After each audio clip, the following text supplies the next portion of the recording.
Fasten your seatbelts, everybody. We're live. I'm just Welcome gonna. to Chris, and I see Thank you, Robin. Tarot Tote.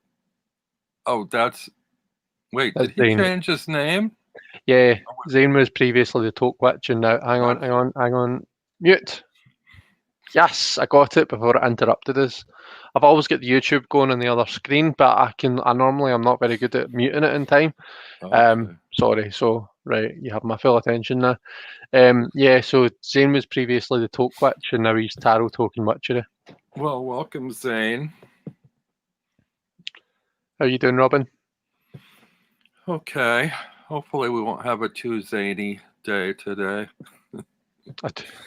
I have some stuff to show, I guess, and show and tell. Cool. And you let me know if there's anything you want to talk about, new decks, new channels, new spreads, new other witchy things, new plans, so Okay. on and so forth. Were you with your weenies today? Yes, I was. Hi, Jackie. Yeah, I had her today. So we watched some Disney films, and yeah, that was Is that a joy or is that the bane of your existence? no, it's Watching the same amazing. stuff over and over again. Sophie's chewing at the bit. She's dying to like get. She was actually saying to me today. She's 2 years old, right? But she's such a wee bossy boots. She's like, Chris, TV off. Come and run. Come and play in Sophie's room. And I was like, no. We are watching. We are watching 101 Dalmatians, Sophie. TV's not going off. It's easier on you to just put her in front of the TV. Yeah, it takes so much energy around little kids. They just exhaust me watching them, let alone playing with them. When I used to babysit, I would like direct from the couch, like, let's start a craft. Oh, that's nice. Do that. It's like, so I didn't have to like really get involved, just kind of like, give them a little moral support and suggest stuff to them. Yeah. Hey, Jackie. So yeah, I had a good day today. 101 Dalmatians, the original one or the remake one? Today it was the remake. Last week we watched the original. So yeah, we're working our way through the Disneys. So we are. Hi Elle, how are you? Oh hey Elle. So I've got peach black tea today. Are you drinking anything? I don't at the moment, but I'm hoping. Usually Sandy turns up with a cup of tea for me at some point. So if he does that, it'll just be kind of decaf, Tetley's, kind of normal tea. No bottles of wine for you tonight? Not tonight, no. Up early for work in the morning. You've got sober Chris, Robin, I'm afraid. I'm sorry to say. Whatever works. Oh, there comes Sandra. Have I made her a den yet? Jackie's asking if I've made her a den. No, Jackie, not really. I mean, she has her own room at my house, so she does. So she just plays there. That's her den. She just goes and plays there, and I can just kind of keep half an eye on her, and usually everything's fine. So, Sandra, what you been up to? Listening to heavy metal, I bet. Hi, Sandra. I have to poke fun at her because it seems so incongruous to me. She's like maybe the last person on the planet I would have guessed to be a heavy metal fan. But I think it's really cool, but it's just bizarre to me. I think Sandra's a very cool person. She's wonderful. The interview on Saturday was so much fun. I really enjoyed watching her. I'm thinking about trying to tweak her arm a little bit to see if maybe she'll come on with me and do a live at some point, which would be fun. Or maybe the three of us. Tweak her arm a bit. In other words, he's asking you live on YouTube, Sandra. Yeah. On the spot. It doesn't get more on the spot than that. She got her new tattoo today. I wish we could see it, but she'll probably post something. I forgot what she Oh was gonna yeah, get. She did tell us, didn't she? Oh, it was something something from um, the tour, the I'm drawing a blank, that town. Glastonbury. Some Glastonbury symbol. that's right. Yeah, I remember her saying. I remember you saying, Sandra, it's really nice. It's really intricate and stuff. So yeah, definitely post a picture. I'd imagine it's probably covered up just now, like Yeah. it's got a dressing on it. But yeah, when you Do get you that have dressing any off, let's see. tattoos, Chris? I No, don't. not yet. No, not yet. Do you? Yeah, a few. Mine. I thought about it. They're more or less from me rather than to show. So I had them put on my upper arms because I wear a lot of black t-shirts and I wanted to be able to just have them covered by the cutoff from the t-shirt length, you know. Right. Yeah. And I do have a couple of those, like, sleeveless tees that on very rare occasion I would wear, but mostly I don't show them. They're just kind of for me. Fair enough. But I got an idea for you. No, you're not going to want it though. I mean, you were talking about wedding rings. I've seen, and you said rings bother your skin. I've actually seen people that have had wedding rings tattooed on their fingers. Yeah. You ever Yeah. seen that? I have seen that, yeah. So I was having a thought about getting an Ouroboros tattoo. Oh, cool. So it's still a ring. It would go around my finger. It would be on my wedding ring finger. And the Ouroboros is obviously symbolic of, everlasting infinity. It's another kind of thing for the infinity symbol. So that's a kind of wee thought that I've got. But actually, I've designed my wedding ring and it's got an Ouroboros on it. So it has. Mm, So yeah, that's just a wee thought that I've had. But it's interesting that you say that because the thought had crossed my mind. Ella's screaming Neem, but I don't see her. Is she in the room? Essence 818, yeah, that's Neem. Okay, she hadn't popped up in the StreamYard chat yet. She's just above Sandra saying, I am unique, L. Okay, that hadn't come. Oh, up there. Oh, there she is. Okay. Hi, Neem. Hey. Okay, let's see. Where do I begin? Well, I think last month, I think I might have showed you. Let's do music. Let's start with a little music. I think Okay. I showed you last month that I got this lyre.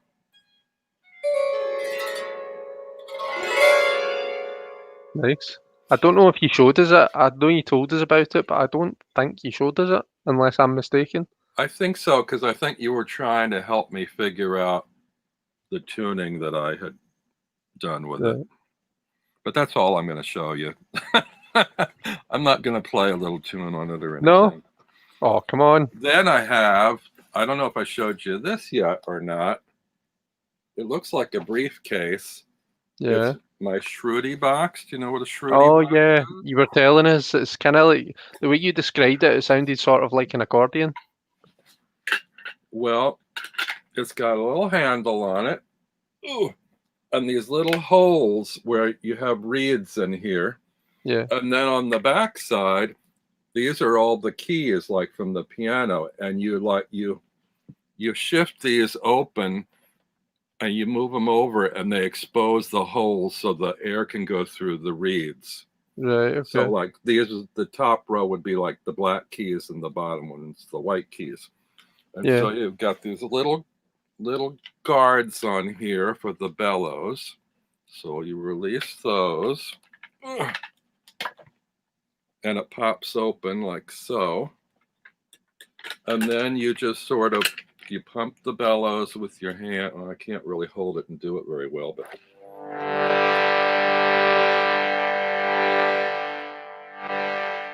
So it doesn't do very much. It just kind of makes a sustained droning sound, but you can change the tuning of the keys. So, Right. and it's mostly used for Indian music or meditation.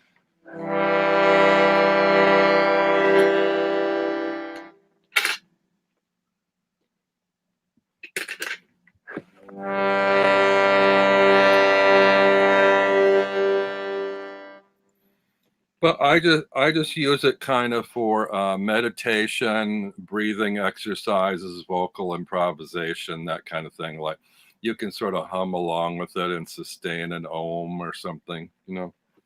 It's just kind of a fun thing to have. I'm sort of enjoying it. I mean, Yeah, it's quite cool. people talk about their spiritual tools, but they don't really go into music. And for me, this is a great musical meditative tool, as is the lyre. Then I have one more instrument to show you. Did anybody else pop in that I hadn't seen? I don't think so. Then I got, ta-da, my pocket bass harmonica. Have you ever heard a bass harmonica? I've not heard it played, no. They're really funny. I think I might have mentioned I had always wanted this ever since I saw this old sitcom here called Green Acres, because they use the sound of one in the theme song. And Green Acres takes place on this kind of backwoods rundown farm. And Yeah. there's a pig on it that has very human attributes, like wears clothes and watches TV and does all kinds of silly stuff. But the bass harmonic has a very grunty sort of sound to it that I like. So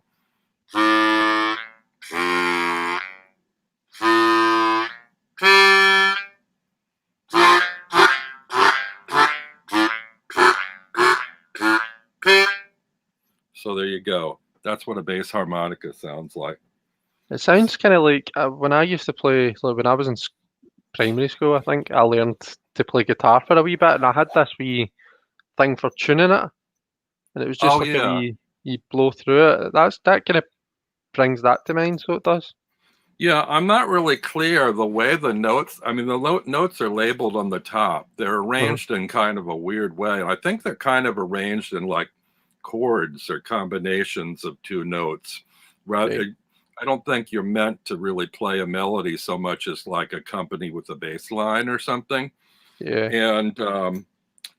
And also, different from most harmonicas, you can't draw on this. You can only blow through the reeds, so it's like a one-directional thing. Yeah. But it's just like a gimmicky thing that I've always wanted. I just kind of always loved the sound. And again, I can exercise my lung expansion, just like sustaining an exhale on a note. Just get some vibrational pleasure out of that. So, I mean, it's a little bizarre that I picked these weird instruments, but it's fun. Yeah. There's Jackie. Did we say hello to Jackie already? I don't remember. So that is the musical portion of our program today, folks, unless Chris wants to play us a little tune on the piano or something. No, Chris doesn't, and I couldn't even if I wanted to because the piano's over there and I'm on a PC. So, sorry, folks. I'll show you some decks I've been really enjoying and having fun with this month and looking forward to. I think I showed last month I got I didn't do the response to my most beautiful decks yet, but I might. Because at the moment, these are them. These are they. These are those. The Lonely Dreamer tattoo I love, and I hope that they reprint it because it went out of print really fast. That's the Odilon Redon painted images. The Dream Keeper's Tarot, which is very surreal and sort of female centric, but there are a couple of guys in it, but it's really beautiful. Okay. And this new one that I got in a trade from Neem, the Tiroko Bizarro. I don't know if you saw my walkthrough of this. It's very comical and Right, very, lovely. very colorful. It's a pip deck, but I'll show you a couple of these cards. The pips are really colorful and really fun. Oh my God. I don't know if you're going to be able to see this, but this is the Two of Cups. And the cups are gorgeous. Oh, And I love this Two of Cups. You got the sun and the moon just kind of chilling, like they're in a sauna or something, or what do you call it? Outdoor bath, just kind of hanging out there in these cups together. that sun looks a wee bit hungover. Yeah, a little bit. Yeah. I also love the rays on the sun in this deck look like a lion's mane. They're very kind of relaxed rays, and I like the wands have this very kind of comical, lifelike. They almost look like all the branches are like moving limbs, like an octopus or something. Yeah. So this is a really colorful, fun deck. Oh, the devil's cute. Very comical, and I don't usually like silly stuff so much, but I'm kind of loving this one. They're like caricatures. They kind of remind me a little bit of R. Crumb or the guy that did the illustrations for the Mad magazines. Yeah. And this is actually a Spanish guy. Spanish or Italian? Spanish, Hey, I think. Spanish guy who does political cartoons for Spanish newspapers and magazines. Nice. Oh, here's the fool. No, sorry, magician. Peculiar magician with glasses, spectacles. Yeah, interesting glasses. Yeah. I don't think I've ever seen. Sorry to interrupt you, Robin. Jackie asked me a question. She says, "Will Sandy say hi to us when he passes you your cuppa?" Jackie, no, he will. There's no chance of me getting him to do that. I would need to like put him on notice. I would need to tell him in like plenty of advance that he's going to have to pop his head in and say hi. And even then, I might be on to plums. I might be having to convince him for a good while. So to be honest, no, I don't think so. But I'll work on it. I'll maybe get him to pop his head on camera and say hi in one of my lives, right? We'll see. Yeah, I was just going to say, I don't know if I've ever seen a magician or any card for that matter that wore glasses in a tarot deck. If you've seen Do you think there's any meaning behind that, or do you think it's just? I don't know. He looks sort of modern here. He's got, I mean, it's weird. He's got what is like an ice cube or some kind of plastic cube or some, I mean, it looks, there's something slightly modern about his look, even though it's kind of medieval. It also has a kind of a master of physics kind of thing to it or something, as opposed to traditional medicine. I don't know. Right, sorry, Robin. I'm now going on a wee tangent with the glasses. So see those glasses, right? They make his eyes look massive, don't they? Yeah, they kind of do. Yeah. If they make his eyes look bigger, then that means that he's using them to make things look smaller. So does that mean he's farsighted rather than nearsighted? Like he's long-sighted as opposed to short-sighted? Do you think? And can we derive anything from that? I don't know, but if you look really close, he actually looks kind of droopy-eyed or tired-eyed. So I don't know, but yeah. But is that because of the way the glasses are? Because the glasses are droopy? Well, partially, but reading too much into it.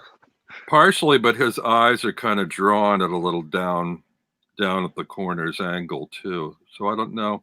There's a kind of a sobering or sad quality, just a little bit in that, I think. What's funny though is where you usually see the dice on the table, there's a little curled up snail shell, and there's a face inside of it. You won't be able to see it, but no, it's quite difficult. There's a little profile of a face inside that shell, which is curious. But I wanted to show you two last cards here. Here's the sun, which I love. It's a very friendly sun. And like I said, it's sort of like a friendly lion or something. It's not the way we usually see the sun.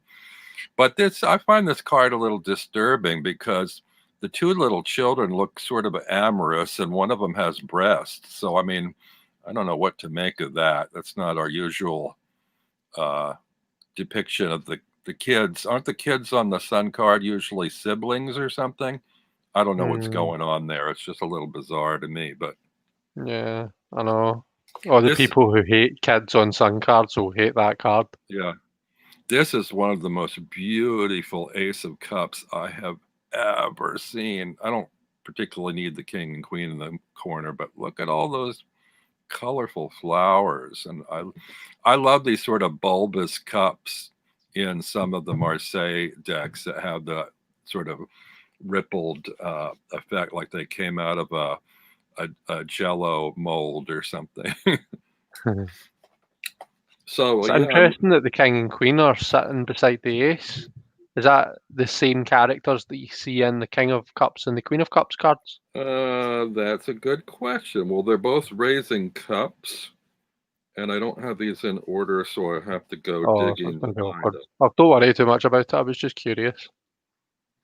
Yeah, they're not. No. I just found the Queen of Cups, and she looks different. So that is Right, interesting. okay. Hmm. Yeah, the Queen of Cups.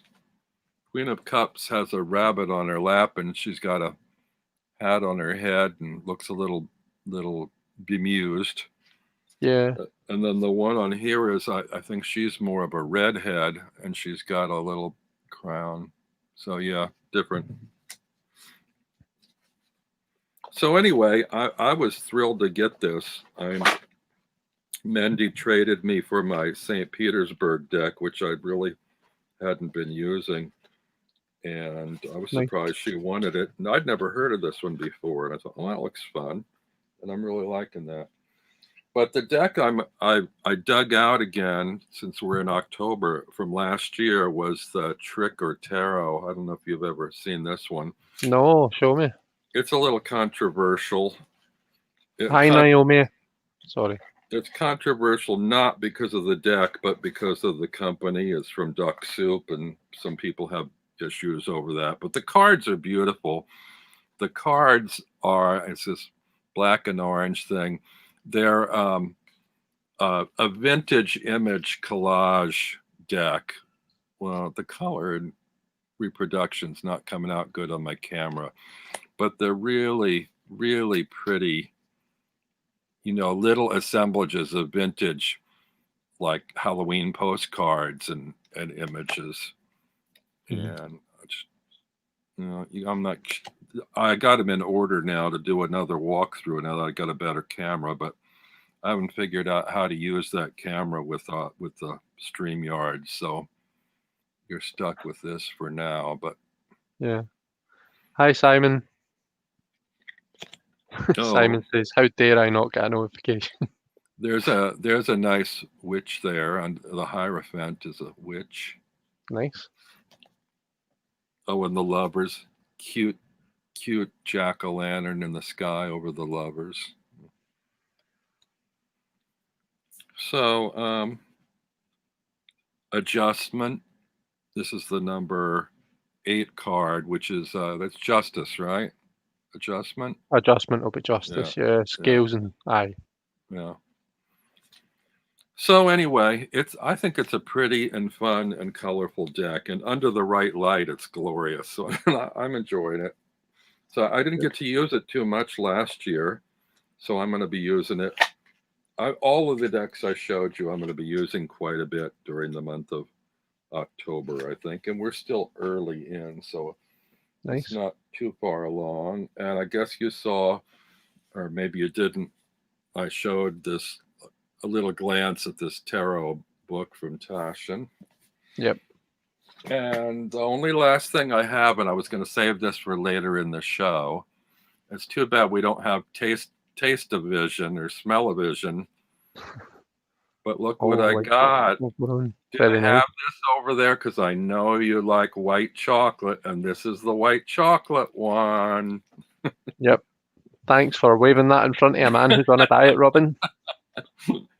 Well, I went to the doctor this morning, and I got an excellent bill of health, so I don't feel guilty at all about part. And she said, "Oh, you look like you've lost some weight."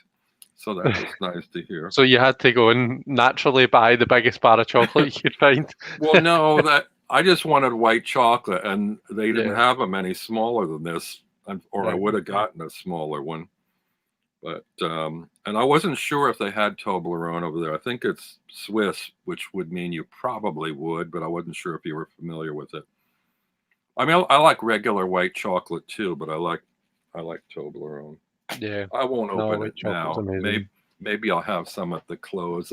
Last year, I used to close my Halloween month lives with candy snacks like candy corn and stuff.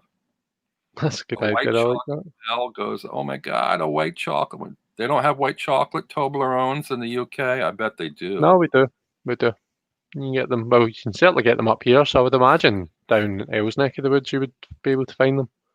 What neck of the woods is El in? Do we know?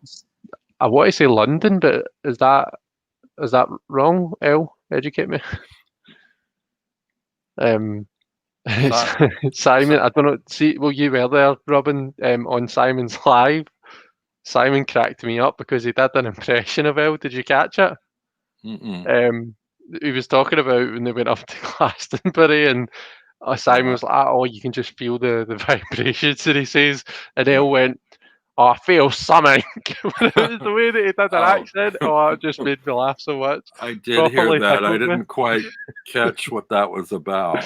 But I need to put that out of my mind because I'm going to start going into a fit of giggles again.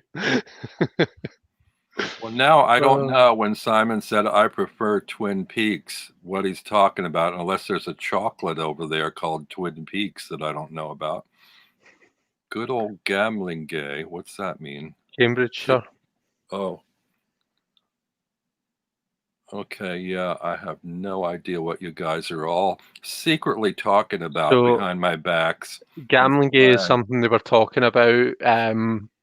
I've got a feeling it was on one of Becca's lives, but I think a lot of us thought she was saying gambling gay. And then it escalated. I think I might have suggested that she do like a bingo live and call it gambling gay, and but it looks as though Ellen Jackie stay in Cambridgeshire.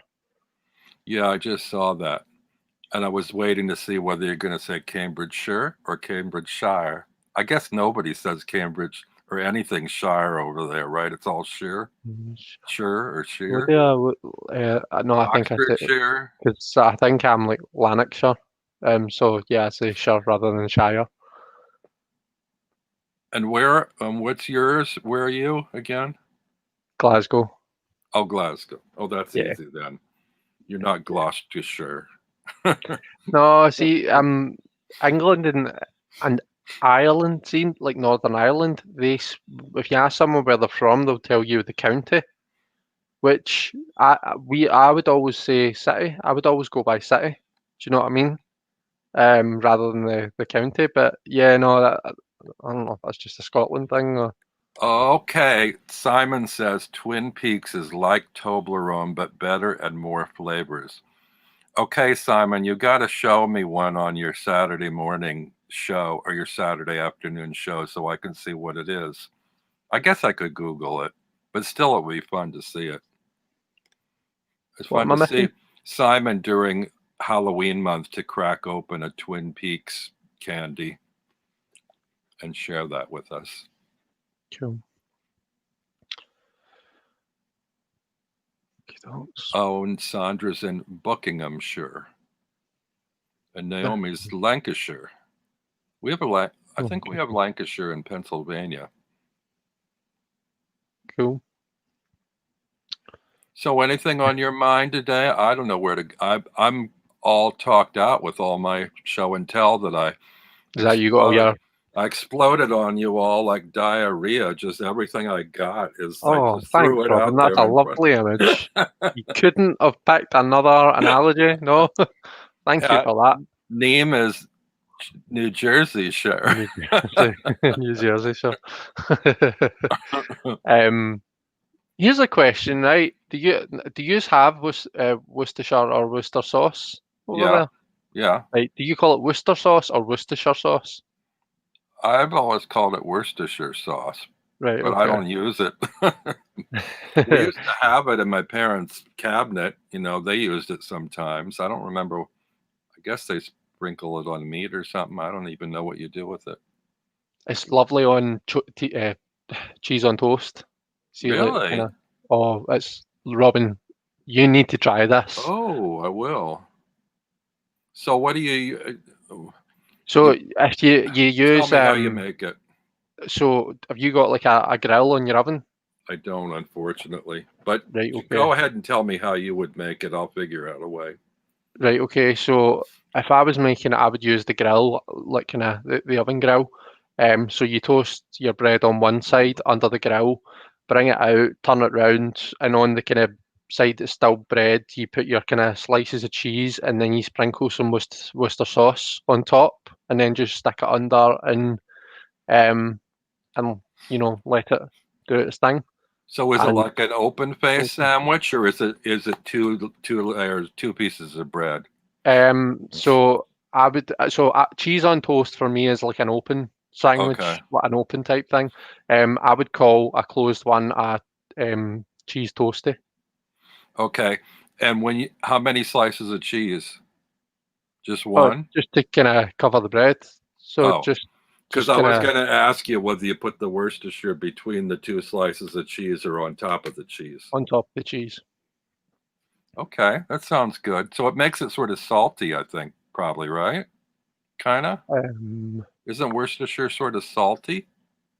I don't know. Is it? I don't know. I mean, you wouldn't use too much of it, obviously, like because it is quite like a strong taste. I think I might be Um, confusing it a little bit with soy sauce or something. They're not really the same thing. Soy sauce is different, yeah. Yeah, soy sauce is totally different. It's a different ballgame altogether. Worcester sauce is nice as well in bolognese. If you make bolognese, a wee bit of Worcester sauce. Oh, Mwah, beautiful. yeah, I think they mostly Um, put it on meat in my family, or like on a burger or a steak or something like that, probably. right. Simon's asking if I have Henderson's sauce. We probably do, Simon, but it's not one that I use, so I can't say for sure. I don't know Chris, why you can't tag me. Chris, are you an admin? I'm a spanner, yeah, like a moderator. Yeah, I'm Yeah, I got. can tag myself. Are you Oh are yeah. you able to make other people admin? Because I think Simon said something about can't tag you, and I can't do it from StreamYard. But if you have the thing, you could do it from YouTube. It's on well Simon is a mod, so Oh, he is. it's not to do with being a Oh, mod or not being a mod. oh, okay, Usually if you can't tag someone it's because they've not typed into the chat yet, but I have and I can tag myself, so okay. not sure. But no, I can't make people mods anyway. I think that's got to be you that does that, Robin. Okay. I don't have that window open. I could if I had to, but we probably have enough is there more than just Simon We've got mods in there? Sandra, me, Sandra? and Simon. Okay. That's good enough. I don't want to jinx it, but I swear I haven't seen any trolls in any of the chats in months and months and months. Now I I probably know, have jinxed it. I know. But particularly with StreamYard, I don't think it's been a situation. I don't know. Although I guess they can chat in the YouTube and StreamYard anyway, so it doesn't matter. Mm. Your name doesn't come up for Simon to tag But somehow. it does for Jackie. Jackie's just tagged me. That's Oh, unusual, isn't it? I wonder no. why that is. That is I odd. wonder if I do this. We're just carrying out an experiment here. Did yours come up in orange, Chris, when Jackie did it? Did you? Yeah. Huh. I had that Jackie can. happen the other day. I think I was in Jen's chat and or somebody's chat, I tried to tag somebody and it didn't work, but I don't remember why. Oh well. I didn't see you I didn't see you with Lucian and Dave last week at the popcorn. I was sort of surprised. I had other guests, I guess. And I wasn't doing the popcorn. They do their popcorn party quite late on. They do it at I think they've been doing it at 7, half 7 their yeah. time, which is midnight, just after half past midnight for me. So, but initially I was supposed to be doing Wednesday night with them, but then they couldn't start until a wee bit later. It was like 6:30, and for me that's 11:30, and it was just if that was probably going to take me into like 1 in the morning at 1:30, which when you're up at 5:30, 6:00, it was just a wee bit too late for me. So I told them I would leave it, but I've said to them like if there's any times when they can't, the thing is I don't want to I don't want them to feel like they have to Yeah. kind of work their times around me, because they're 5 hours behind, and that's not fair. And they both Yeah. work, you know. So Yeah. I've said to them, look, if there's any times when when it's convenient for them to do it earlier, I'd be delighted to join them. But Yeah. you know, if they want to do it later, then I'll sit it out. But no, like, I'm absolutely happy to do that if that's best for them, kind of thing. I see L says, no trolls? Maybe I could fix that. uh, Naomi's here. Or has she been here? yeah, Naomi came in a while ago. I'm losing my memory or something. I don't know. These people come in and I forget, even if I've said hello already. Did I say hi to Justin? I don't know, but hello, Justin. All right. I don't know. Do we want to launch into some readings, or do you have some other things you want to talk about? Or I'm completely open at this point. We're only half an hour, a little over half an hour in, but I don't know what else to talk about unless anybody has questions or things they want to talk about, some subject matter. I didn't prepare much other than throw all this show and tell at you. Of course, I could just sit here and eat my Toblerone bar. Go make yourself some cheese and toast, Robin. I'm not sure that's going to be too entertaining, but The only thing I was going to say, I've still not bought any decks in a good while. The only thing I was going to say was Rachel Pollock was doing an interview type thing with oh gosh, I can't remember the girl's name now. That's terrible. But it's not. It's like it was a Facebook Live they did it on, and I'm not a follower. But if anyone's in the Barely Balanced Divination Den, you know, Chris Yau's Facebook group, I posted a link to it there. You can still. It was from 8 till 9 there. I think you can still go back and watch it back. It was. Well, it's always really interesting whenever Rachel's talking about something, but it was really good. So, if anybody fancies watching that, I would encourage you to have a look. Simon's asking, Sandra any says, decks on the way? yeah, any decks on the way? I have, like most of us, Simon, I've got whatchamacallit, Nightmare Before Christmas. Whenever it gets released over here, it'll make its way to me. And because I basically messaged them and moaned about it, said, you know, you emailed me weeks and weeks ago and told me, oh, we'll get it to you when it's released. And I know that people in the US have got it. I don't understand why we don't. And they got back to me, in fairness to them, they get back and they said, listen, totally understand your frustration. We can assure you that you'll get it first. Like as soon as it comes out, you'll get it. You're on a priority list now because you've complained about it. They've just not made it in the UK. Basically, they've not printed it in the UK, so there's nothing that they can really do about it. But they credited my Amazon account with £10, so they did. So I thought that was pretty decent customer service. I was quite happy with that. So I'm not too annoyed about that. If I'm honest, I'm cool to wait for it. I know that Sandy's having a look at decks to get me. He's been having a wee nosy about for my birthday, but that's not for a wee while. That's not for like a month. So Did you give him a wish list? no, I've not. How does he know what to get you, or you just like to be Well, surprised? yeah, I like to be surprised, and the fact that he's looked it up, and you know, I've told him, you look something up if you think it's nice, and if you think I'll think it's nice, then I'm sure I'll love it. And even if it's not something I would have picked for myself and not something I maybe read with all the time, it will still be really special to me because he's got it for me. So that's pretty exciting. The only thing I got coming is the Isis Marseille from Japan, and it's been 2 months already, and I don't know. I'm debating if I should send them a follow-up email and say what's going on, because I know they always take forever. And Yeah. I'm off now. It's like, first of all, unless I get rid of some decks, and I think I need to do an anti-haul and unload some decks, I've got no more space here for new decks. and I'm getting much fussier. I've always been pretty fussy, as you know, but I'm getting even fussier about what's coming in. So I'm no more Oracle decks for me. I've had enough Marseille decks for a while. I have to really love a deck now. And in September, I had, like I showed you, those 4 beautiful decks I'm loving. So beyond that, but I did forget to show you this one. Justin gifted this from me from the Halloween Spirit or Spirit Halloween shop. It's Oh, lovely. and it's really colorful.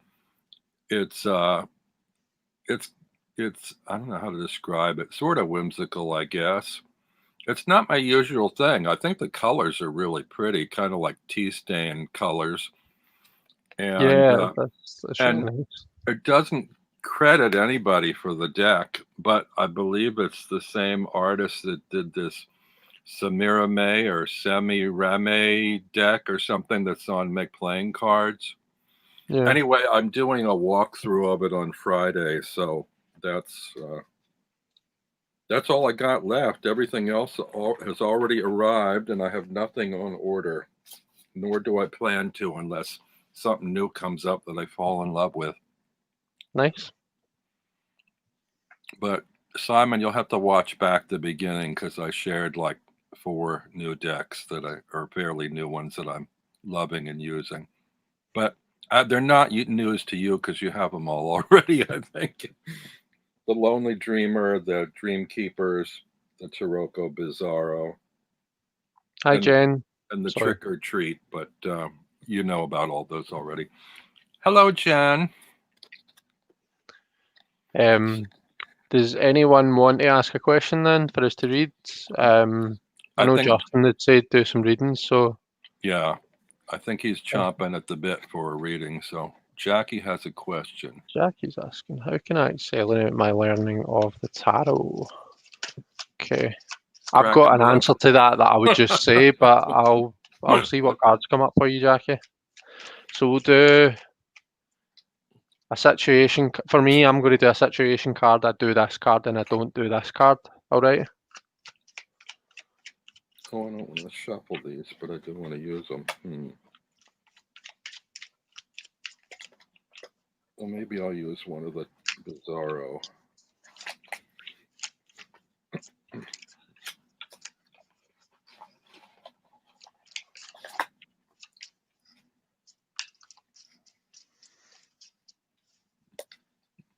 I think that's a worthy discussion, even without a reading, how to accelerate your learning of the tarot. All right, okay.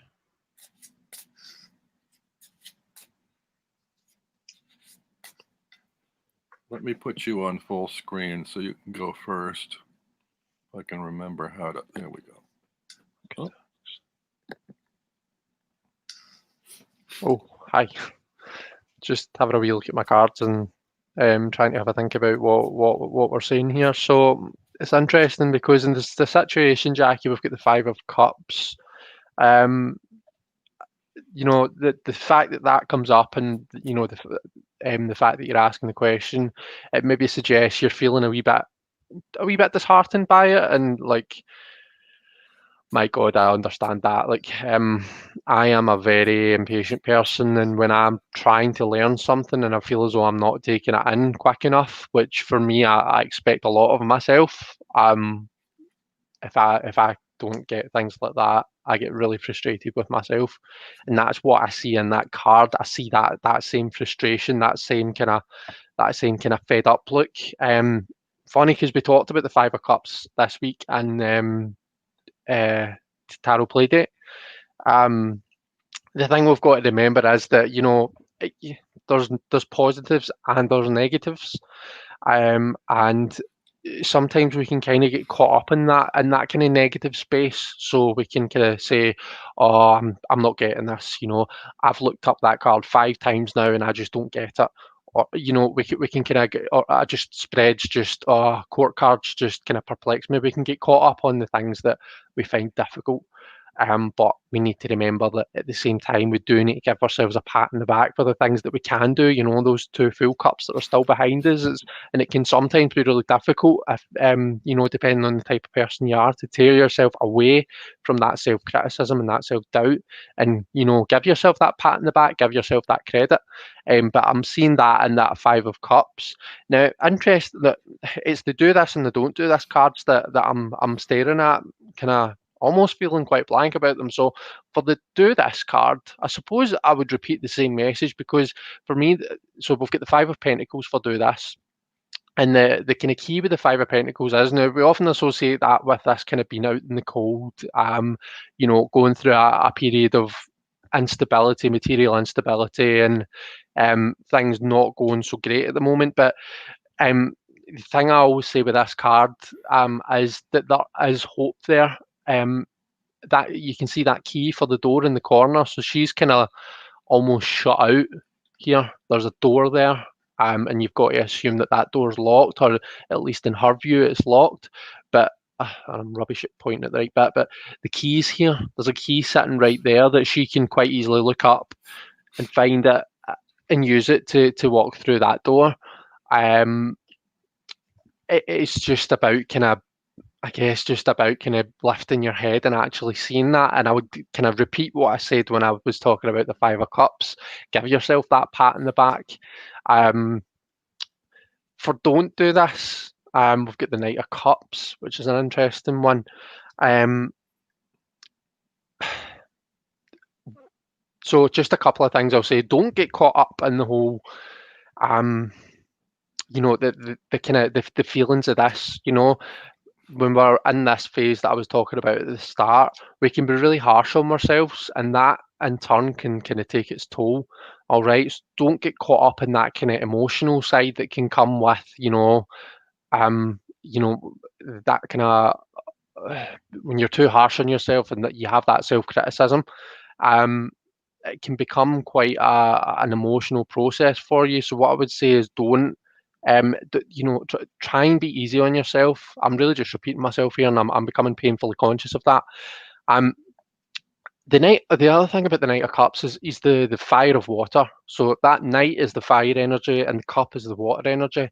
And what I want to say is, be wary of chopping and changing, because that can sometimes decelerate your learning. Try and and it doesn't have to be the deepest, most intellectual. You don't need to be the most amazing tarot reader at the start when you're learning, right? Just focus on one method. All right, now whether that's Rider-Waite or Marseille, whether you're looking up the numerology and the elements and working from that, you'll be able to find what's best for you, because it's easy enough for me to say, oh well, it's clearly easier to use a Rider-Waite-Smith deck and just go with something that's got lots of images. Some people don't find that easier. I've had discussions. I think I've had discussions with Justin about this. Like, for some people, it's like they are kind of very they approach things in a really kind of logical, and they like a set of rules. And for that reason, it might be easier to start, for that type of person, it might be easier to start with Marseille, because you've got your formulas, you know what all your numbers mean, and you know what your elements mean, and then it's the kind of, the jigsaw of putting that together. So it depends on you, Jackie. You're the one who knows what's going to be right for you. But like I say, don't like kind of chop and change. Don't do it one way one day, and then just I'm going to actually do it this way the next day, and then the next day after that change again. Like that's going to kind of hinder you. So it is. So try and so I'll try and summarize that long verbal diarrhea. Try and stick to one system. Try and become an expert at one system, and what you'll find is that once you get really kind of you feel confident in that system, it'll be really easy for you to kind of branch out and take stuff from other places and incorporate that into what you already know. And make sure you're focusing on positives, giving yourself a good pat in the back. So that's what I feel the cards are saying. And what I would kind of add to that, just for myself, is, just from my experience, is, do lots of readings. That to me, the tarot is a practical tool. Whether it's doing readings for yourself, whether it's doing them for your friends, whether it's getting some inanimate object and calling it something. Here's Sandra. And doing readings for that, focusing on that, practice them. That's what will kind of get you, get you really good at it. Okay. I'm going to take a completely different approach, but actually some of it is kind of similar. I'm working with the Taroko Bizarro. So this is a bizarre approach. It's a pip deck, and I'm not even taking into account the numerological readings or any. I'm just going completely intuitively. The first card I got is the Page of Wands. I'm not even considering that that's the Page of Wands. It's a boy. He's got clothing there that looks like a big sack on his back, which may be filled with some tools that you might be able to use to help you develop your reading. And to encourage you a little bit more, if you don't find joy in that tool bag, he's waving a big stick at you, and he may just threaten you with that stick to stick to it, or he'll beat you with it if you don't get to your studies and learn the tarot. But you notice at his feet, there's a little dog there that looks sort of playful.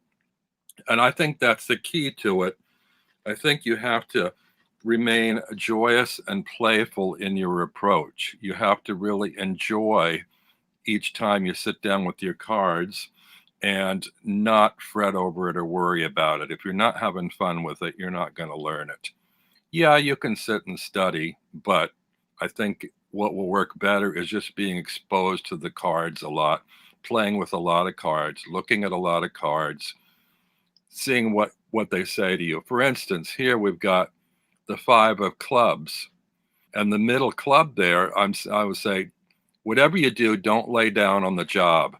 You've got 2 clubs up and 2 clubs down, and they all seem to be like dancing and jiving and having a lot of fun, except for the card in the middle that's basically given up and laid down.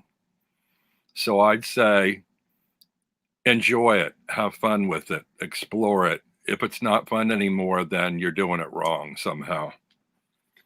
And if you do that, it's going to lead to the 10 of coins, which is a fulfilling and successful approach to learning your cards. So basically, that all comes down to handling a lot of cards, playing with a lot of cards, and the key word with playing with a lot of cards is play. So have fun with it, keep the passion in it, and you'll pick stuff up as you go.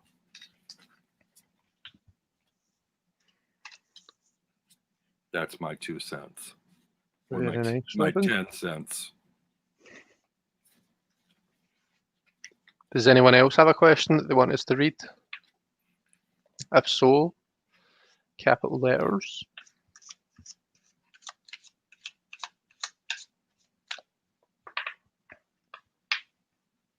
Sandra, we hope that was okay. It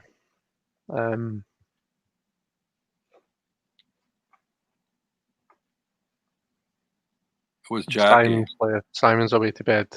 Good night, Simon. That was for Jackie, wasn't it? Yeah. Is that not what I said? You said Sandra. I hope that was okay. Sandra, sorry. Sorry, Jackie. Jackie, I hope that was okay. I'm getting mixed up. She had fun with both of them, so that's cool. Good. So anybody else? Sandra, Zane, Justin? I'm starting to pick on people now. Give us a question. Oh, there's Sue. I didn't see Sue before. Hello, Sue. Hi, Sue. Listening at work. Okay. We've got another very intimate, small chat. I love it. I love these little parties. Intimate It's parties nice when you can keep up with the chat, isn't it? Like, yeah. I really struggle with that sometimes. Here's somebody new, Lisa Amber. Will my son do well at college school over the next few months? I think I should switch decks. So Lisa,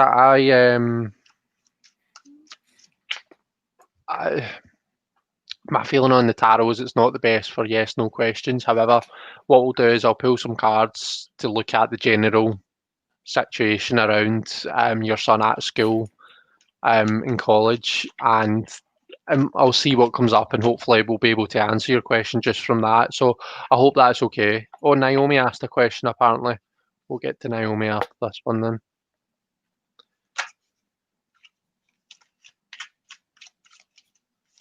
Thank you, Jackie.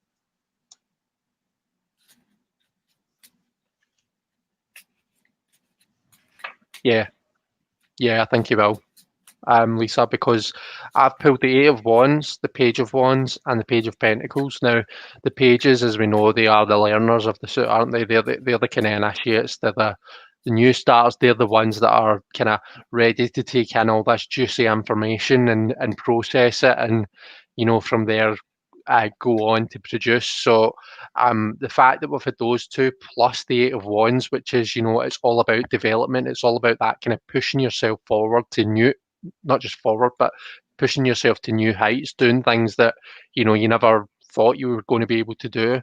I see things going really well. That's just what I see from these cards that are being pulled. Page of Wands suggests a lot of creativity, some really kind of a lot of great ideas.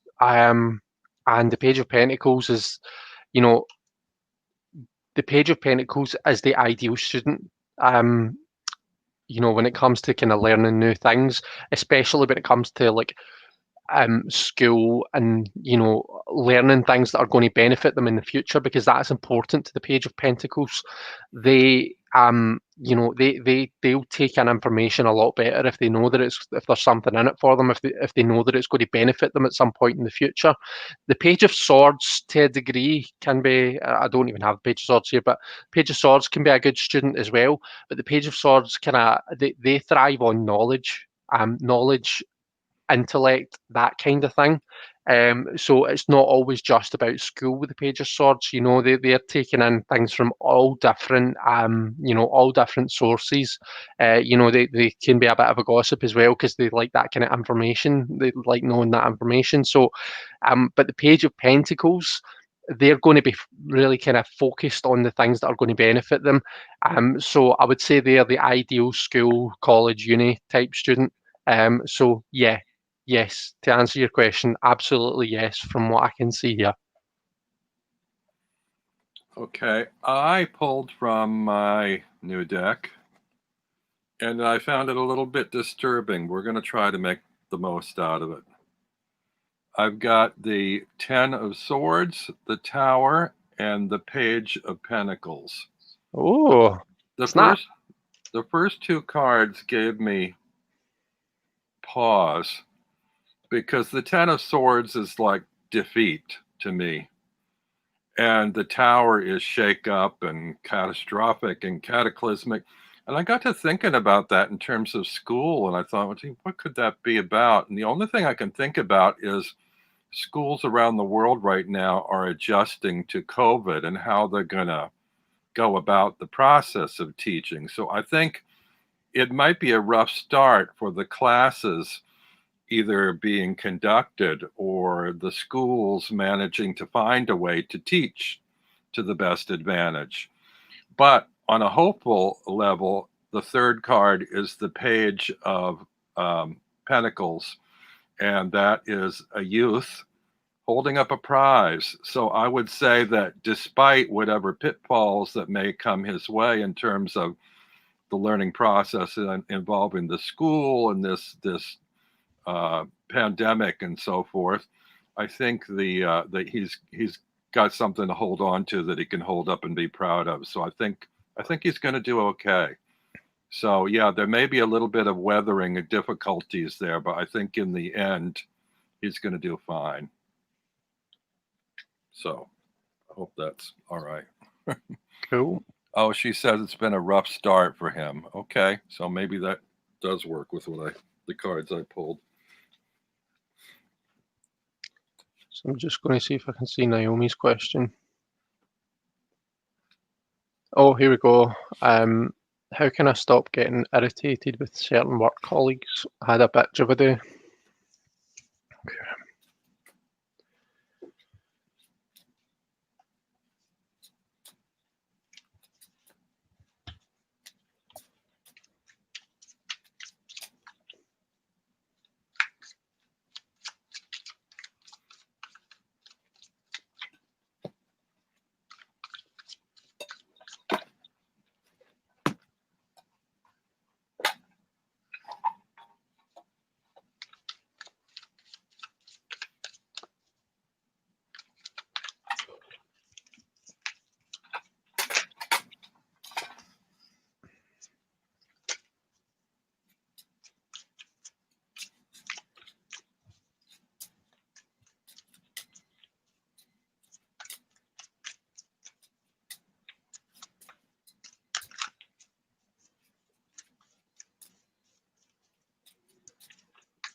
Am I okay to go first, Robin? You go ahead. Cool. For the situation, I've got the Ten of Swords. What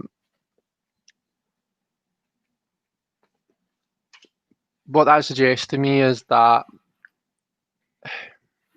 this is something, whatever the situation has been, Naomi, it's been something that's directly affected you. It's not just been like, you know, indirectly where, you know, oh, such and such isn't pulling their weight. That's really annoying. It's more like you feel as though something's been directed at you. Now, please tell me if I'm way off with that, but that's just the hit that I get from that Ten of Swords. The nice thing about the Ten of Swords is, though, that it does show the person moving on from the pain. You know, it's been a shitty situation. You know, she's journeyed her way all the way through the swords, which is quite often the suit of, you know, dealing with various issues and shadow, ego, all that kind of thing. You know, it's the most painful. It's quite often the most painful suit of the four. We're at the 10, so we're at that kind of renewal of cycle. So I'm hoping that what that means is that we're going to kind of see some sort of kind of drastic change that's going to ease things up a wee bit. You know, she's kind of walking into a much nicer day, walking into the kind of sunrise. For do this, and this is interesting because I was talking to Justin just today about this sword, the Seven of Swords. Disarm them. Find some way, whatever it is, whatever their weapon is, whatever the tool is that they're using to be an irritating arsehole, find some way to remove that from them. You're not what not to do is to just keep doing the same thing. Just keep kind of working on through it and trying to kind of bury it or ignore it, or that isn't going to work for you, unfortunately. You're maybe going to have to be quite tactful and quite inventive about how you kind of go about dealing with this. So find some way of removing their power from them, and that's how you deal with it. That's how you deal with that situation. But that's also how you kind of go on to kind of move on to this new sunset and kind of try and you relieve some of that stress. That's me. Okay. I just wanted to say hi to Masha, who's come in. Hi, Masha. Naomi. Okay. I have the Moon card. This is from my other deck. And sometimes it's best to just sleep on it and things look a little different in the morning. You often have people with two different kinds of personalities that are working side by side, but they don't really get on that well. You see rough waters here. You see a wild dog and a domestic dog, opposite sides of the path. They have to move forward on the path, but they're not going to always see eye to eye. There's always going to be some rough waters there. But keep focused on the path ahead. Try to avoid them as much as possible. And maybe things will look a little bit better in the morning. Next to that card is the Fool, which is basically step away from that temptation to interact with that person, and take your bag of tricks with you. Just don't get in the middle of it. Just you have what you need to do your thing, and just don't let them drag you over to their side. Just enjoy your life, do your thing, and have fun with that. Lastly, we've got Temperance, which at some point you may have to kind of hold your temper. You may have to balance and weigh situations out one at a time, not all at once. We can usually handle things a day at a time or a situation at a time. And if you can't, you just walk away, and maybe it's a little bit better the next day. But you need to learn how to sort of balance those things.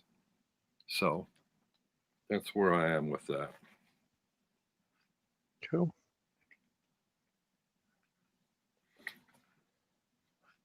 So I hope everything goes well, Naomi, because I know what it's like when you're dealing with a shitty situation at work, and you do such amazing work, so you do. So you shouldn't have to be dealing with that when you're at work. Do you know what I mean? When you're looking after everyone and keeping us all safe and whatnot. So I'm sorry that that's happening, and I hope that it does kind of.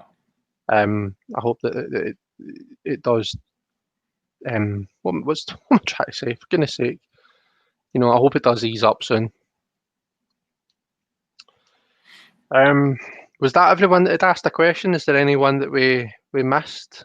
I think that's it, unless anybody else wants one. Masha goes, and off I go. Wish me luck, my friends. I don't know what I missed there. It's a tooth emoji, so. Well, good luck, Masha, whatever it's about. Yeah. Anybody else? We may. I think we're going to end a little early tonight, so Chris can get some rest for work tomorrow, and rest up from his visit with his niece earlier in the day. See, I'm blaming our exit on you, but it's really, I'm just as anxious to go eat my Toblerone bar. So if nobody has anything else they want to talk about or questions to ask, we may just be on our way. I think we talked about an hour and a half. It's only been an hour and 10 minutes. 10 minutes. Oh, it's not so bad. We could hang a little bit longer. If you have anything you want to discuss. Oh, I know something we could talk about a little bit. I was thinking about this the other day. Somebody mentioned, do you consider yourself a tarot reader or a tarot consultant? And I got to thinking about that, because I think some people read cards for people. They'll take a question from a person, but basically from there on out, it's all about the cards. There's not really interaction with the person. And to me, that's a tarot reader. And I think of myself more as a tarot consultant, which probably gives me a little bit of an excuse to not know the cards as well as I might. That I like to sort of interact with other people and look at the cards together. That's why I like the tag team thing we usually do, although tonight we haven't done it. But I like it when I'll read cards and then you'll respond to what you see in my cards, because for me, it's like a kind of a collaboration and a dialogue, and it brings subconscious things to the surface of what we each might see in those images, because I think of myself more as a symbolic image reader than really a tarot scholar or anything like that. So yeah, I think of myself, I guess, as a tarot consultant rather than a tarot reader. I'm not sure how you view yourself or that position. I don't know. I mean, I think that tarot readings are a back and forth thing. You know, it's in my view anyway. It's best when it's like a kind of a conversation. So Yeah. what you're calling a tarot consultant, but I feel that that's just giving different names to almost the same thing. But I know I understand the distinction you're making. You know, um, I don't know. Well, I saw somebody do what I call a tarot reading, and it was basically, to me, fortune telling. I thought, that's not what I do at all. I don't do predictive, you're going to have a baby in 3 months kind of thing. For me, it's much more of a give you new perspectives on your situation and help you decide, which way you want to move forward with it. So it's almost more like therapy or a therapeutic look at things than it is like putting it all in the fates of the cards. Yeah. And I like that interaction. I like to ask more questions about the kinds of things that the cards are bringing up for me, like maybe this isn't well. Even with Lisa, when I mentioned, I don't know about that Ten of Swords and the Tower, I thought I made a wild leap there that it might have to do with the school, but it might have had completely something to do with her son that we don't know anything about. So she said that he's had some difficulties, but she didn't tell us what they were, and that might help, to go a step further in the reading. I also did a 3-card selfie a few days ago, and I found that the 3 cards led me only so far, and it felt like I really needed that 4th card or another reading to know where I was going beyond there. And sometimes you just need a little bit more information than you're given. Sometimes you're only given enough to kind of get through just right now, and then you might need to like reconsult or reapproach with a new spread or another card or something like that. I don't know. Yeah. I think I'm maybe then just a wee bit of both. My general approach tends to be what you've described. I'll try and kind of read the energies around something, rather than make hard and fast predictions. But if I'm getting a hit from a card that's a hard and fast prediction, I'm going to say it. Do you know what I mean? So yeah, I don't know. I guess a wee bit of both. Mm-hmm. That's what I would say, I guess.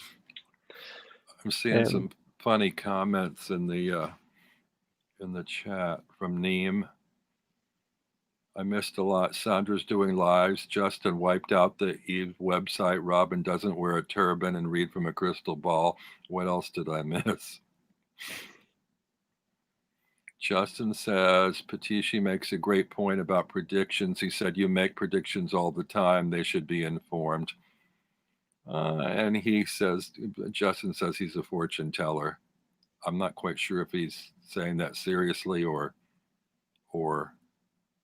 sarcastically. I don't know how to read that, but maybe he's being serious. Oh, he says he doesn't put any thought into that at all. Okay. Everybody has their own way. Hi, Hen. Oh, hello, Jen. Yeah, so I don't know. I mean, the other thing I was thinking about topic-wise is how and why we got into our channels. And this has kind of been discussed before, but I think I've recently had a sort of an epiphany about this. And mine has changed. Initially, I just wanted to use it as a kind of a shopper's guide, to like look at walkthroughs of new potential decks to buy. And then I found other people that had channels that were doing walkthroughs and that there was a community and everything. And now I think my approach is a little different between creating my own card decks and the way I deal with tarot. I think and what I do with you here, I think what I'm trying to do is sort of help other people discover how to approach or read the cards for themselves. How to teach yourself tarot or how to embrace your own passion with the cards. And I mean, you can go the technical route. You can buy every textbook under the sun. You can read them all, and that may do really well for you. But I just kind of, for me, I like the community, like Jen's play date and like our tag team things, where we each say what we see in the cards. I mean, we could do a little bit of that here. We could draw a card and say, what do I see? What do you see? What do the people in the chat see? And Hmm. that might be interesting, although I guess that's kind of what Jen does already. But I think I'm just trying to sort of like develop self-help methods, like kind of like don't be put off by the cards, find your own way and have fun with it. And, you know, what's your approach and how do you go about it? And now I'm rambling. Jump in at any time, tag team mate. So I think I started mine just because I don't know. It felt like a kind of next natural step. I've been becoming more and more. It feels like more and more a part of this community. I've kind of eased myself into it by, I'm doing lives with Lucian and Dave and with yourself, Robin. Um, and I've really enjoyed doing all of that. Kind of said in one of my first videos, like I'm really, really thankful to you guys, because I don't think that I would have had the balls to have actually started my channel if I didn't have that opportunity to kind of dip my foot into the water, as it were. Um, so that was really kind of beneficial for me. And I'd said in my video, but one of the things that I'm keen to do is to pay that forward. So if there's anyone out there who doesn't have a channel or who doesn't get involved much with lives or whatever, and they want to, they want to dip their foot into the water like I did, then I'm really happy to kind of have people on with me and to give them that exposure and just to let them see what it's like because they might do it for 5 minutes and decide this isn't for me. Yeah. Why go to the hassle of creating a channel?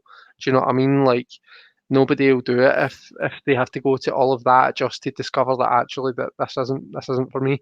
So yeah, I'm kind of keen to kind of do that. And That's one thing. also, sorry, you're kind of late to the game as far as the channel part goes, but I think you're sort of years ahead of some of the rest of us. My channel, because I've been doing it a year and a half or something now, not quite. And you just started, but you're so much farther ahead of me in terms of reading and reading ability and depth of your knowledge and stuff of the cards. I'm still flying by the seat of my pants and just going intuitively.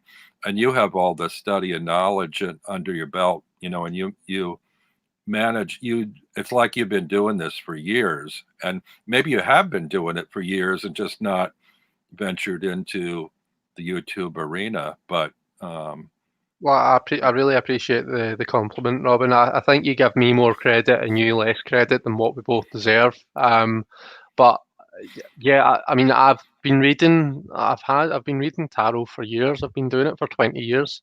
I got my first deck 20 years ago, so I have been doing it a long time, albeit I've not had a channel for very long. So I don't know if I that's think maybe what you're picking up on. But I even th- at that, I think you're giving me a lot more credit than what I deserve if I'm totally honest with myself.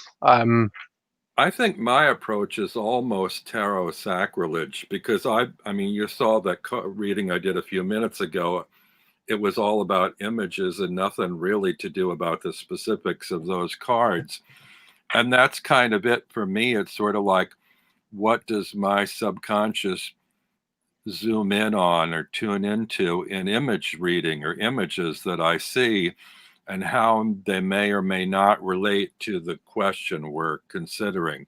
So it's just, for me, it's just kind of this vague tool to have a conversation about our problems, you know. And I guess I'm devaluing the tarot in that regard, because all it really is sort of a stimulus for your subconscious, or the way your thought processes, to organize patterns and situations and ways of handling things. So I I don't don't think you're know. devaluing it at all. I don't think there's No. anything. I think everyone reads in their own unique way. There's no two readers that are the exact same. You can pick any two tarot readers. You know, you're never going to be able to find two people who define each and every card in the exact same way for the exact same situation. So we are all unique. It's unique for everyone. Now, yeah, it's got its own kind of. It's got a almost a fixed underlying kind of, you know, workings, how it works and stuff. But I mean, I think that, you know, we all kind of introduce our own, we get our own intuitive hits off Mhm. individual cards and stuff. Um, and like you say, at the end of the day, you know, it's a tool. It's a kind of tool to inspire you. You know, we all spend, you know, we all spend the day walking about, you know, not taking in what most of the things that are happening around about us. The tarot is just a tool to kind of, you know, enlighten you to that. You know, so if the tarot, for example, says to you, right, you know, you're going to have an opportunity to kind of really kind of be creative. There's a new creative project that's opening up for you. You've got some real potential. If I say that to you, that's what's going to happen with you for the rest of your day. Then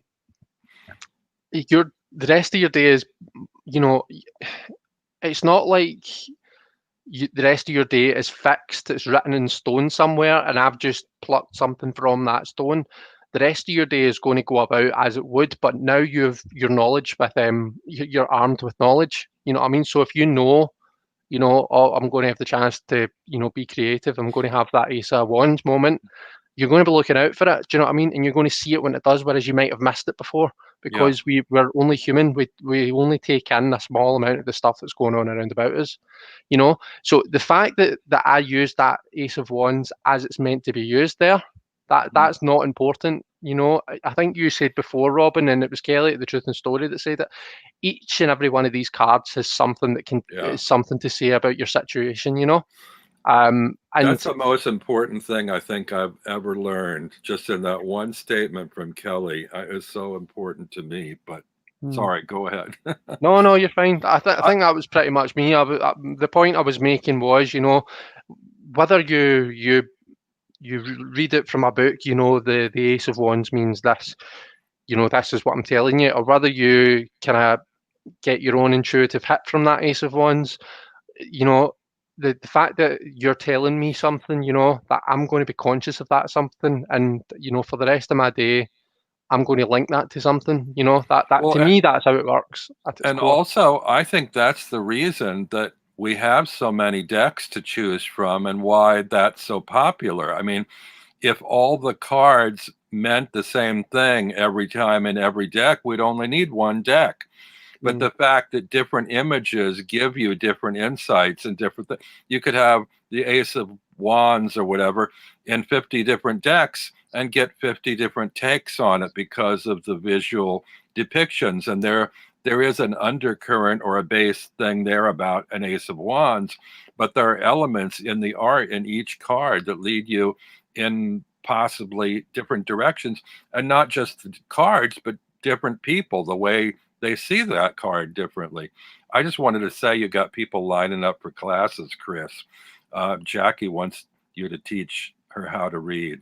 So I I think see, Chris, do you teach reading? you got people wanting you to teach classes. So that might be something you might want to think Well, I about. mean, I don't, in my own opinion, I don't think I'm really qualified to do that. But one thing that might be quite, you know, an idea that I've got floating in my head, and this is just, I've not spoken to anyone about this yet, so I'm a bit cautious of, saying this live in front of people. Is the first I'm verbalizing it, but like maybe like doing a wee kind of live type thing where, so for example, I might line up one or two sample questions. I might ask Robin to be there and ask a question. So Robin, you might ask, I'm thinking about creating a third deck.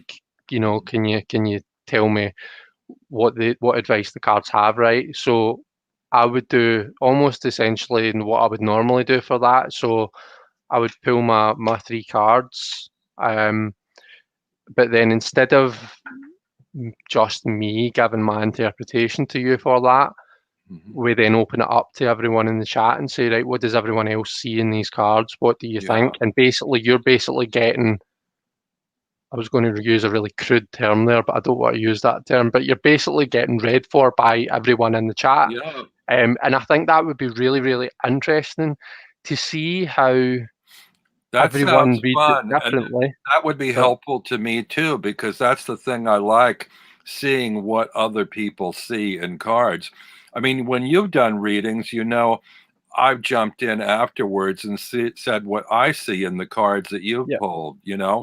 And I think that's good because, well, there we just have two different versions, but it would be fun in a group like that, as long as the group doesn't get out of control with too many chatters. But the size of the groups we've been having here is kind of perfect for that, to have people say what we could. I don't want to push it on everybody now, but I think that's a great idea. That's the thing, like I was saying to Jackie earlier, like, to me, the way to learn to read is to read. Do you know what I mean? You learn to do it by doing it. Another thing that's quite good, Jackie, is see, like, when you're watching lives like this one, and any other lives where people are getting readings, watch them and have a deck of cards and pull cards for each question. Each time someone asks a question, pull some cards for it. Read along. You won't be there, and you're not under the pressure you wouldn't have to kind of type your reading to the person out. You're just doing it privately for your own, for your own benefit, your own learning benefit. But that's something that I would kind of recommend. And that's a great idea. My idea that I'd said there is, I suppose, just another way of doing that, except I almost think that things are a bit, it's a bit different when you are having to kind of type it in. So if I'm saying, right, these are the three cards, everyone tell me what you're thinking about them, how would you read these? That, to me, if you're committing yourself to actually putting that down, it's almost a kind of bit of a different process than just kind of doing it privately by yourself. Both of them have their value, but it's a bit different. So, yeah, that's what I would say. But I mean, people can let me know what they think about that idea, because, like I say, I've not spoken about that with anyone before. So, Robin, you seem to quite like it. But yeah, let me know. Several people in the chat said they. Sandra said definitely would be interesting. Jackie said that would be great. So a lot of people like that. I'm just sort of wondering at a starting point whether three cards might be a bit too daunting, and maybe just to take baby steps if we pulled one card. Now, I know one card doesn't tell you very much, but you could say what you see in that one card. For instance, if we pose that question, how should I go about creating my third deck, and you pull a single card and I pull a single card, and then we go to the chat right now and say, what we each see and what do other people see in that single card, it might create a dialogue there that might start us somewhere. I know you get more out of the relationships in three cards, but I think that might be a way to start it. I don't know. What do you think? So I think there's benefit to doing that. I think that we get, so see in Tarot Playdate with Jen's Balanced Tarot, yeah. I think we get a lot of that there. We get the kind of one card, we get the one card lined up with a question. We get that from that, and I do. It's so beneficial. I can't praise Tarot Playdate highly enough. It's made me such a better reader, and it's made me understand just understand the tarot a lot more deeply. Mhm.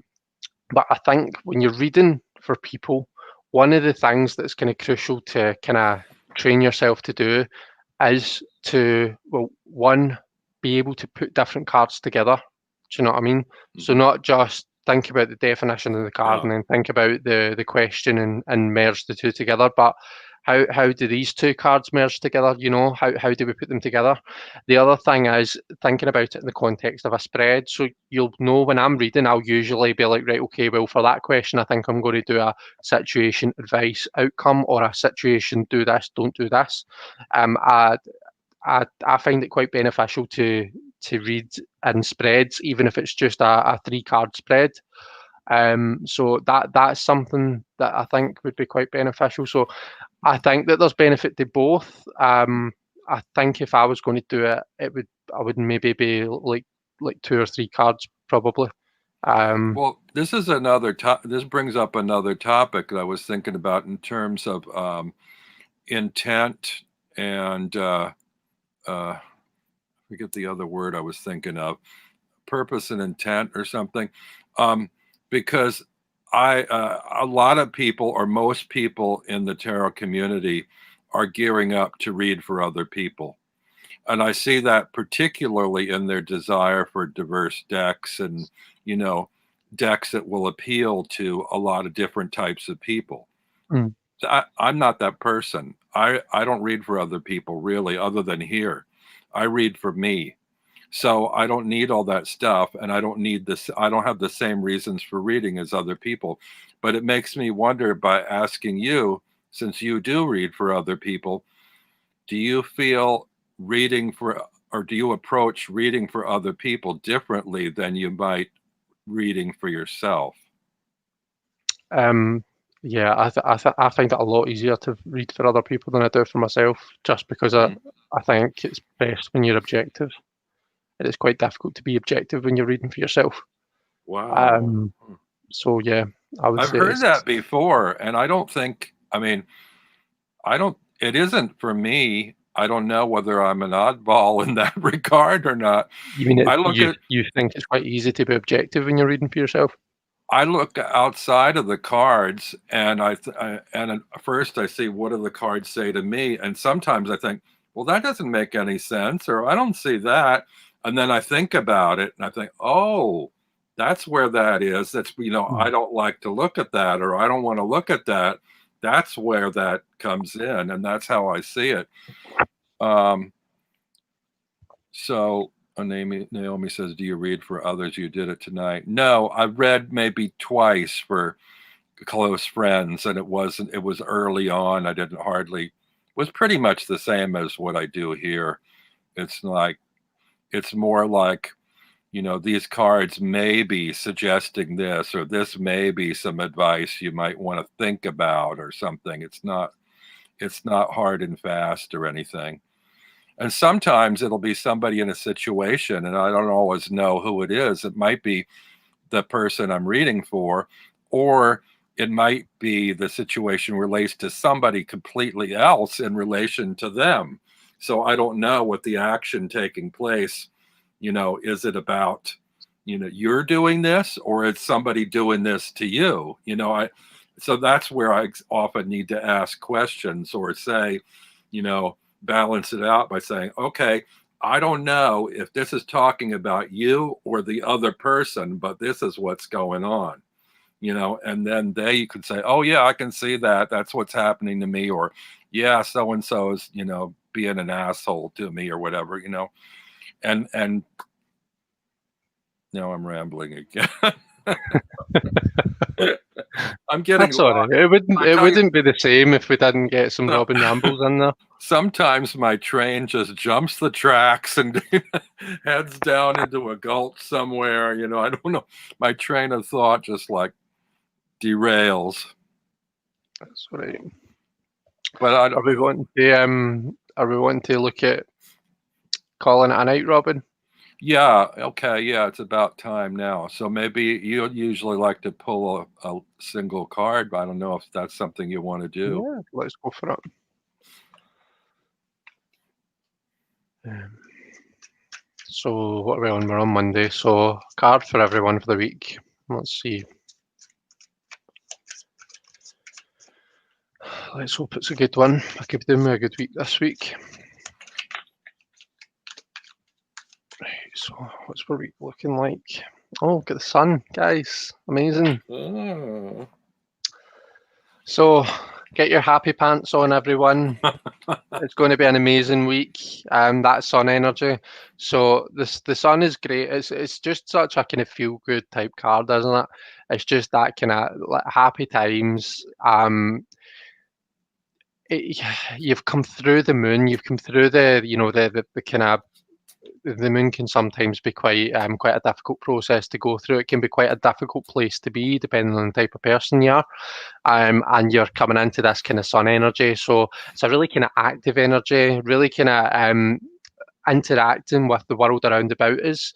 The sun is also a healing energy, so we get vitamin D from the sun, which is important for us, for our own.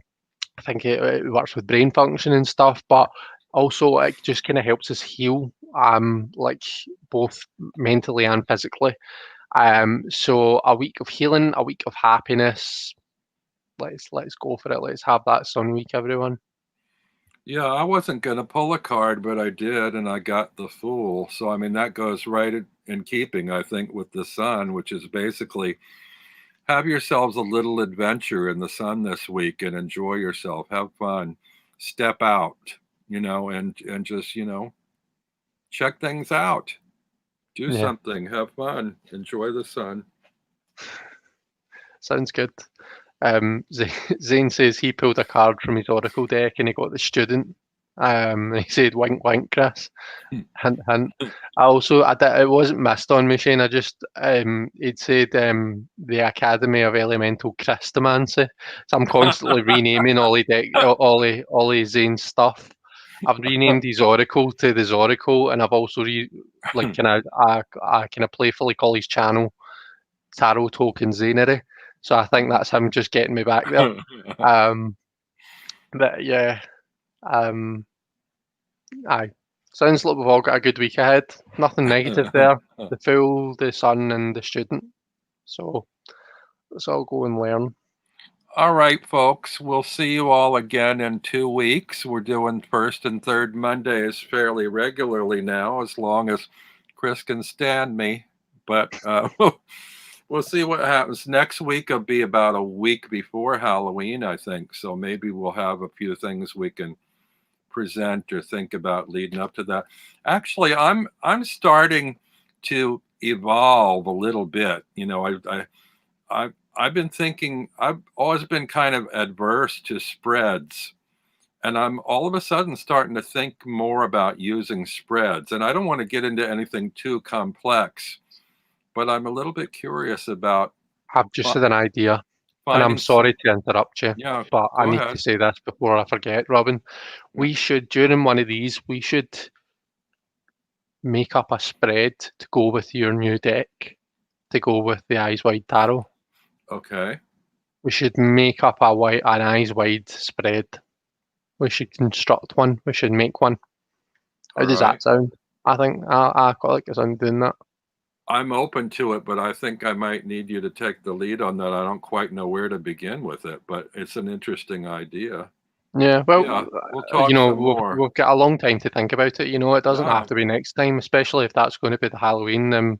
If you're going to be, dressed up as a crayon, then I don't know if we want to be doing something as serious as making up a spread. But yeah, I reckon that's something that we could do. Yeah.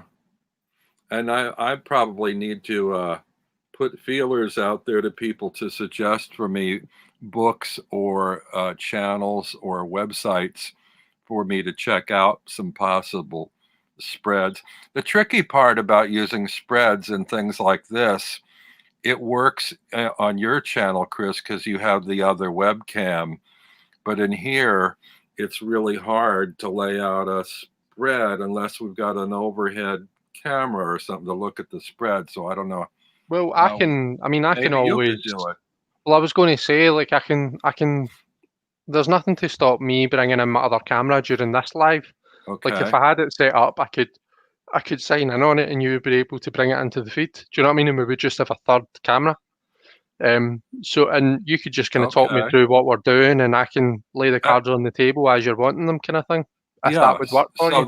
So the webcam would be the third camera, and then I would just go solo screen on it so we could see the whole spread. That'd be You could go good. solo screen, or you could, there's different ways of doing it. Like you can do it so as one of the screens is bigger, and then you can still see the two smaller screens, so you could see us talking, but Okay. the actual cards on the table would be the big screen. But anyway, I wish I had the setup to do that because we can't use my cards for the spread from here, and I don't have this table surface to do it. I mean, my laptop that we're looking at is on a little pedestal table that's no bigger than the size of the laptop. And when I do my overhead shots, they're done on a tray on my lap, and I clip the crane of the camera on the edge of my pedestal, which would be right in front of the laptop. So it's not going to work. I don't know. Right. I have some time to think about if there's some way for me to figure that out, but Not to mention, Robin, that you're usually in your underpants, and we don't want to be having a camera pointed down with that going on. I always have a blanket over my lap. Righty-ho, thank you so much for joining us, everyone. It's been amazing to see you all here. We've had a couple of people popping in at the end there. So, John and Kristen, yeah, hi. John, my channel is called Elemental Cartomancy.